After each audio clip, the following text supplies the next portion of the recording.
Good day, folks, and welcome to our brief lecture over informative speeches. This lecture will coincide with your first set of speeches, which are to be strictly informative. In this lecture, we will cover the basic understanding and guidelines regarding informative speeches, and then cover the main types of informative speeches associated with public speaking. One of the main things to keep in mind regarding informative speeches is that the speaker's role is to teach or pass on information. Informative speeches are meant to convey information to the audience, and in this the speaker is acting more as a teacher. In contrast to persuasive speeches, which we will cover later in this class, the speaker is acting as an advocate rather than a teacher. Persuasion speeches are a bit different when created because the speaker's position is different than that from an informative speech. So beginning with the first point in our lecture, let us briefly cover an understanding of informative speeches and then go over some of the basic guidelines regarding informative speeches. As mentioned before, informative speeches are designed to convey information and understanding regarding a subject. There are a few reasons we may give informative speeches from this perspective. You can use informative speeches to define a specific subject, making our goal to clearly communicate meaning to certain concepts, philosophical topics, theories, or specific issues. We can also use informative speeches as a means to describe something, where the goal would be to communicate certain characteristics, functions, or features of a subject. Informative speeches can also be used to explain something about a specific subject, where the goal is to communicate information about a topic in order to clarify. And lastly, there are informative speeches designed to demonstrate where the goal is to communicate a specific process or perhaps an application of some sort. Most of the time, your informative speeches are not focused on advocating or trying to convince the audience of something. Therefore, it does not usually contain your opinions or specify your viewpoint on the topic when presenting. Generally speaking, informative speeches tend to be factually true and are usually irrefutable because they are not focused on arguments. Now, when creating an informative speech, there are some basic guidelines to keep in mind. First, never overestimate what your audience may know on the subject. Try not to assume that they know what you know on the topic, but approach it as if it may be the first time they are hearing a speech on the topic itself. Second, be sure to relate the topic directly to the audience in some way. Remember, as the speaker, it is your duty to get your audience interested on the subject and make sure you keep their interest. Not everyone is going to be fascinated or interested in the same thing, so the speaker has the obligation to try and relate the topic to the audience. One way to do this is to focus on placing the audience in your speech by using words such as you, your, or us, and make them feel a part of the speech itself. Third, when informing the audience on a topic, be sure not to be too technical with your subject matter. Try to consider what the average person may know on the subject and tailor it for a general audience. Always use straightforward language and avoid terms that may be too technical. One of the basic principles I teach in my other classes is known as the Napoleon Principle.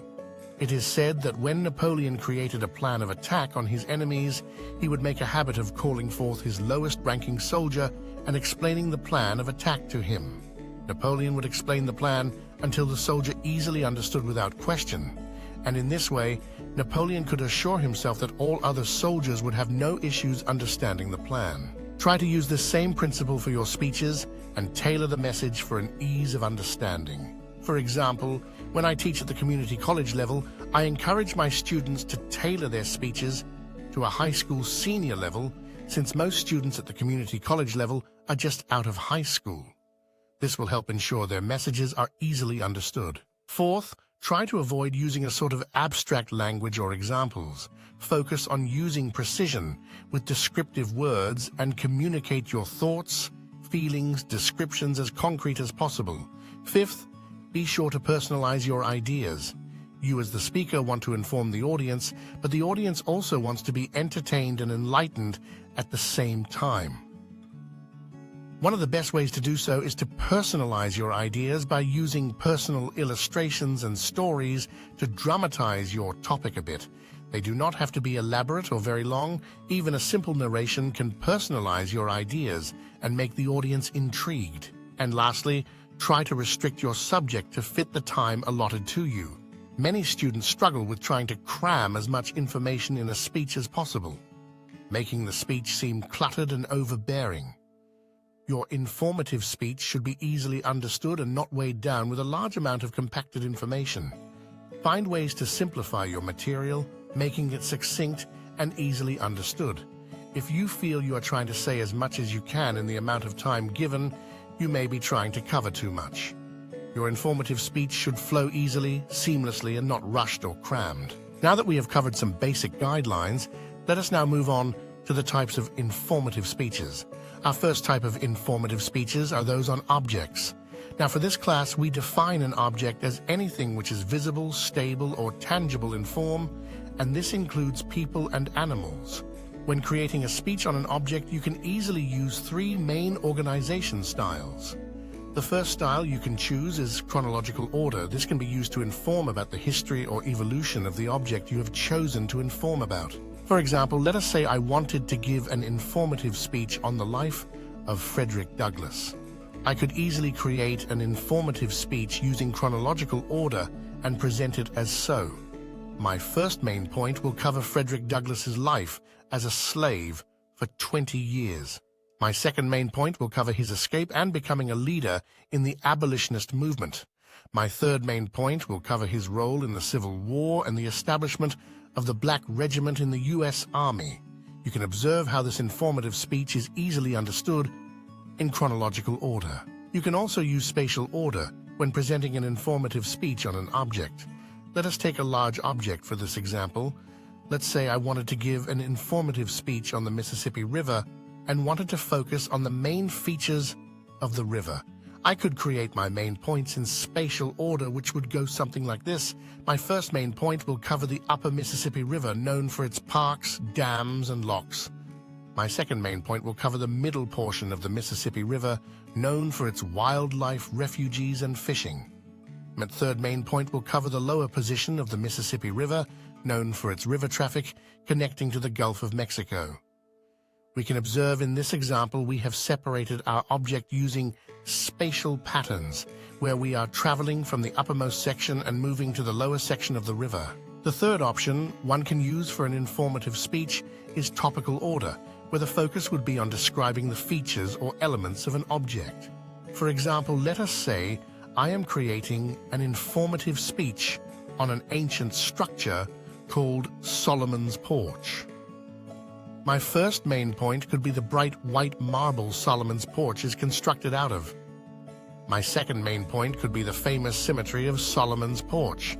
And my third main point could cover the underground caverns of Solomon's Porch. We notice that there is no specific pattern for our informative speech, but rather we are focused on specific elements which we have separated into logical topics. Now, those are examples of informative speeches on objects, but what if we wanted to give an informative speech on explaining a process? If we wanted to give a speech on processes, we would almost always use chronological order. Since a process focuses on a systematic series of functions or actions for a result, it is usually best to use chronological order to explain those functions. For example, let us say I wanted to create an informative speech on the stages of dementia to show the progression. I could create my main points in chronological order as such. My first main point will begin with the early stages of dementia, which includes forgetfulness and loss of time. My second main point can be the middle stage of dementia, in which memory lapses and anxiety begin to occur. And my last main point can be the last stage of dementia, which includes the inability to recognize people close to me. We can observe the chronological stages of this process, which is easily understood. Our fifth option for informative speeches is speeches on events. This can include anything that is happening or has happened. When creating an informative speech on events, you have two main options for speech organization. The first option would be chronological order, where you simply recount the history of the particular event which you have chosen. The second best option would be to use topical order, which explains some of the main features, developments, or elements of the event. For example, let us say I would like to form an informative speech on the celebration of Mardi Gras. We could make our main point something like this. My first main point would explain how Mardi Gras is an event which takes place over several weeks. My second main point could expound on the design of the event, explaining the use of masks, colors, and medallions. My third main point could cover the combination of Creole and Cajun foods common for the event. In this way, I'm not following a particular pattern to explain the event, but simply informing about some of the major features. The last type of informative speech we could create is one on concepts. Concepts are usually focused on beliefs, ideas, principles, or notions. Because concepts tend to be much more complex for a topic, the best approach would be to stick with topical order. This is because when giving informative speeches on concepts, you will most likely be discussing elements or characteristics rather than patterns or history. So now that we have discussed the basic functions and guidelines for informative speeches as well as the types, we will conclude our brief lecture. Keep in mind that no matter your topic for an informative speech, there is always a way to organize it in the best way possible. Try to examine which would be the best approach for your particular topic, and keep in mind that your goal is to make it perfectly clear for your audience to understand.